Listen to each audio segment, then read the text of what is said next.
Hey, and welcome back. So we're going to break down phase 3, right? So we identified the bridge, we prototyped the bridge, and now we're going to build the bridge. Okay. So my goal for phase 3 was all around the result of the launch, right? So my goal wasn't to launch. I don't think that's a very good goal.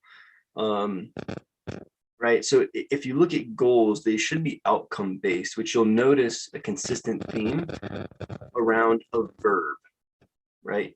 So gather, form, gather insights to form a hypothesis. Those are verbs, gather and form.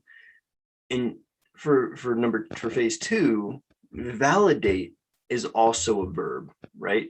So it's something that you wanted to do. Right. And then lastly, 10 aspiring PMs need to be hired by the end of 2021 for me to accomplish the goal. Launching is a verb, but it doesn't have an air of accomplishment in the way that I would define accomplishment, right? Products get launched all the time that failed, right? To validate it is an accomplishment. You validated that the MVP would work. To gather insights and form a hypothesis, right? There's nothing per se to validate around that or to judge success by, other than you've been able to acquire insights and inputs, which is kind of the base, right? But once you got the base insights, then you can start doing things that are more tangible and measurable, like validate MVP, or actually see 10 people get hired, right? In my mind, change 10 people's or 10 families' lives based on quality of life, their happiness with what they do. It could be a financial improvement to where they were. So for me, this gets me super excited, and this is where I wanted to get to, but I had to do a lot of legwork first. I couldn't make assumptions and put people in a position to where they trust me enough to help them streamline their path into product management and then have it fall flat. Like, that's too much responsibility for me to let happen. That's why I went through all this work and took many, many months to validate Path2Product before it launched. Okay, so if this is my goal, what's my challenge? Well, I did some math and I had some conversion rates, hypotheses in my head that still need to be validated because the year's not over. But my challenge is, I said, if I want 10 aspiring PMs to get hired, then I should at least get 150 aspiring product managers into the course by September 2021. Why September? That seems arbitrary. Well, it might be, but in my mind, get in by September, finish the course by October, right? You're not just watching videos, but you're actually applying what you're learning into real world projects and documenting those projects. And it takes about 2 months to get it done, honestly. So if you can get done by the end of October, that gives you November and December to get hired, right? And I really think that's enough time. Okay, that's my hypothesis. Still needs to be proven out, but so far 2 to 3 months has been pretty solid for the folks that have finished the course, right? I'll get to conversion rates here in a little bit because I have a whiteboard to the left of me that I might reference. So if you see me looking to the side, it's because I actually have data written up on the whiteboard as I track this stuff in real time, right? But the guiding policy. So how am I going to focus my efforts to get 150 aspiring PMs into the course? And you might be saying, well, this sounds like marketing, like getting people to come into your product. Isn't that a marketing thing? You're right, because this is a startup.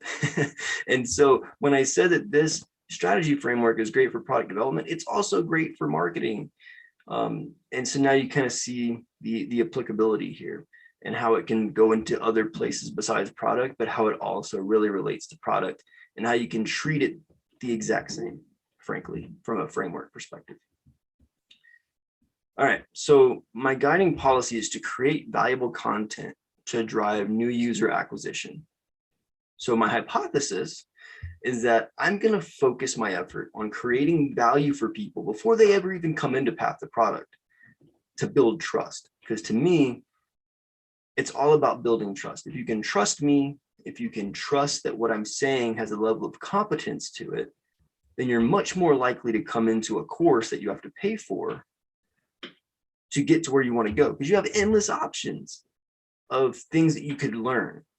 But what I need people to understand is that it's not just about what you learn, but it's how you apply what you learn and how you can tangibly show the application of what you've learned, which, going back to phase one, is the big thing with recruiters.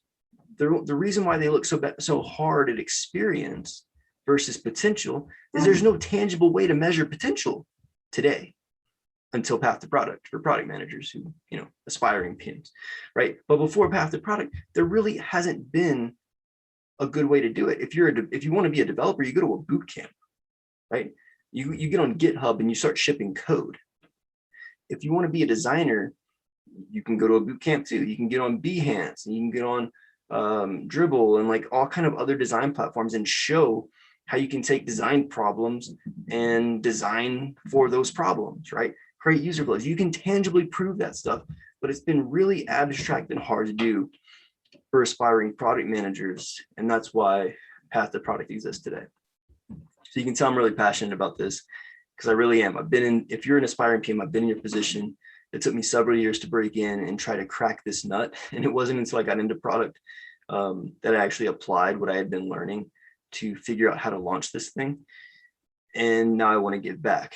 So I'm in, that's great, but I don't want to be selfish with the fact that I'm in. I want to help others get to where they want to go to.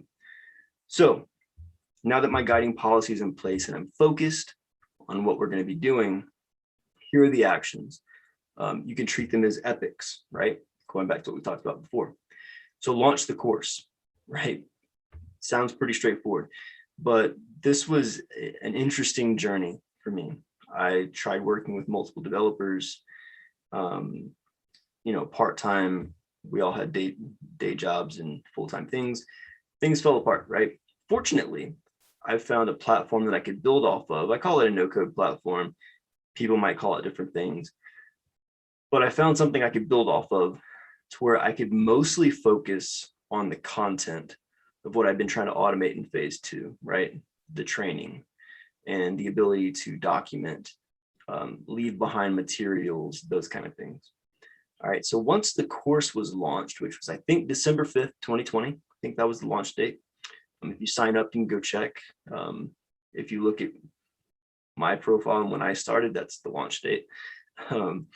But outside of that, how can I drive new user acquisition? So articles, I'm going to create value for you by creating articles inside of Path2Product and sharing those out. So if you read them, if you click on them to read them, because you see that it's something that you care about and that's valuable, it takes you into Path2Product and then prompts you to sign up, and you can still read it. But anyway, it's a way to drive people into the platform.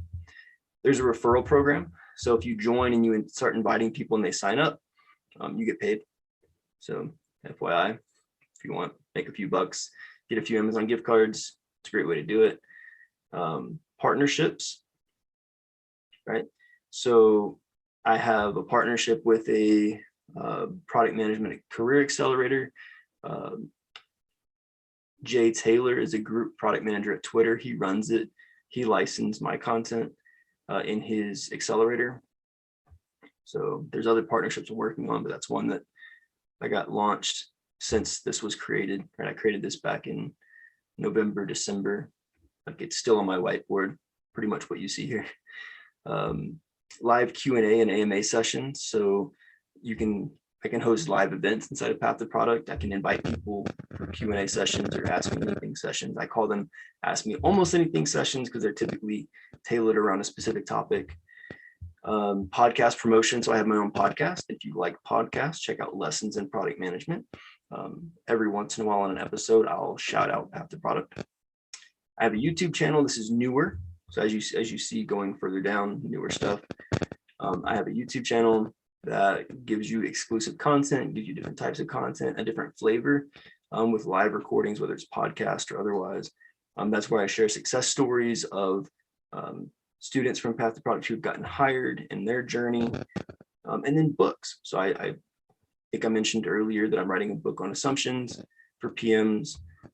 And so that's an opportunity to give back through either free resources or discounts or things that incentivize people to come in, or even just build credibility with, my personal brand. So that way people understand that when they come to Path2Product, they're going to get something that's very credible. And then free courses like this one.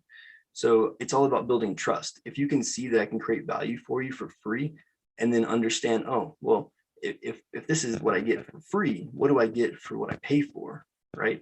And it's not a trick. Like, honestly, this is a great course and it's going to be free for you, as you already can tell because you're inside of it. But the point is, how much better is the paid content as great as this is? So all of this is part of my acquisition strategy, but it's also building products in the process to point at acquiring people, because really at the end of the day, all I'm trying to do is help people get hired who want to get hired. So the expected outcomes, I expect 150 members in the course, which I think we're about 104 right now. So we're inching that way.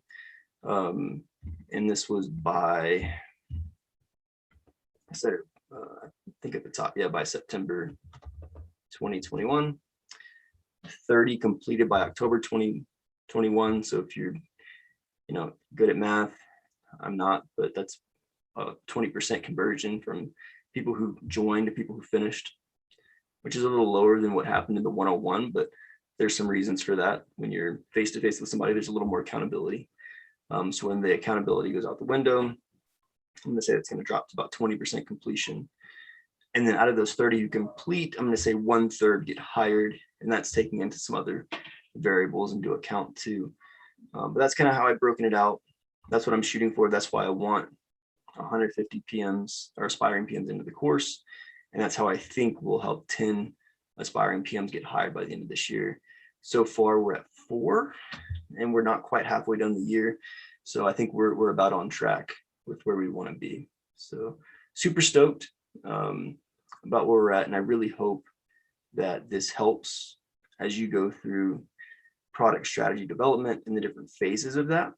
And in the next video, I'm going to show you how this kind of translates into roadmap and how I approached it in hindsight.